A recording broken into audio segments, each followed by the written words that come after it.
Les serviteurs de Dieu, Silas, Timothée et Luc, avaient l'intention d'annoncer la parole en Asie. Très bien. Éphèse, par exemple, avait besoin de l'évangile et représentait pour le témoignage de Jésus des possibilités infinies.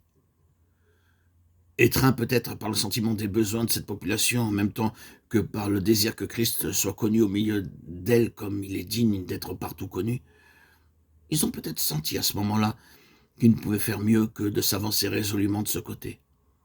En ayant été empêchés, ils se tournent vers la Bithynie. La Bithynie avait besoin de la parole de Dieu. La Bithynie avait besoin du Seigneur. Sûrement la situation en Bithynie était à elle seule un appel.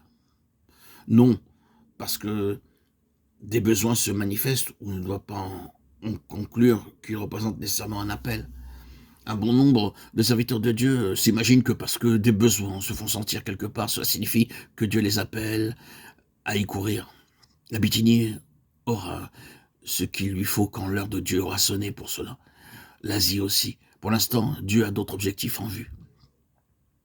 Si vous faites violence au plan de Dieu, si vous prenez un raccourci pour entrer en Asie ou en Bithynie avant le moment fixé par Dieu, vous découvrirez que c'est vous qui êtes en perte et que vous avez laissé échapper ce que Dieu avait de meilleur pour vous. Et quant au champ de travail que vous êtes, vous, choisi, votre initiative ne lui a guère profité. Voulant gagner du temps, vous en avez perdu. Et tout le plan que Dieu avait formé s'est trouvé bouleversé. Or, si c'est à la plénitude de Christ que nous tendons, cette plénitude qui surpasse tout ce qu'on peut imaginer, ne peut se comparer à rien d'autre, il nous faut pour nous conduire quelque chose de plus que notre simple consécration au Seigneur. Il faut que notre jugement personnel, même consacré, soit sous le gouvernement absolu du Saint-Esprit. Nous devons être préparés à renoncer à l'occasion à nos arguments les plus décisifs, à abandonner nos désirs les plus fervents, même si c'est notre passion pour la gloire de Dieu qui les inspire, pour prendre peut-être un tout autre chemin. La porte qui nous ouvre la plénitude de Christ, c'est la suprématie de Christ, son gouvernement absolu dans notre vie. Et c'est sur ce chemin-là qu'on voit l'assemblée de Philippe pointer à l'horizon. Et n'est-ce pas merveilleux d'arriver à Philippe par un chemin comme celui-là? Les Philippiens doivent tout, et l'Europe elle-même, en ce qui concerne l'Évangile, doit tout à ce simple fait qu'il y a là des hommes qui sont brûlants de zèle pour le Seigneur et qui sont prêts à soumettre leur jugement personnel à l'Esprit de Jésus. Désirez-vous connaître Christ dans ce qu'il tient en réserve de plus précieux pour vous? Dans ce cas, votre bon sens le plus consacré ne vous suffira pas. Il faudra faire un pas de plus. Et quel pas?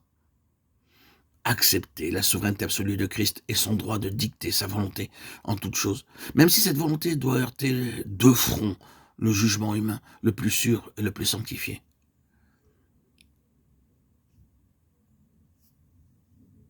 Pour Philippe et pour tout le monde occidental, l'apparition de l'Évangile est intimement associée à cette vérité fondamentale, qui fut à ce moment-là solidement établie dans l'expérience des apôtres. C'est que pour tout ce qui touche aux intérêts du Seigneur et aux meilleurs moyens de servir sa cause, Christ lui-même est au-dessus et au-delà même du jugement humain le plus consacré. Après tout, ce n'est là que le côté négatif. Oui, mais quand cette question est tranchée, le chemin est ouvert pour autre chose.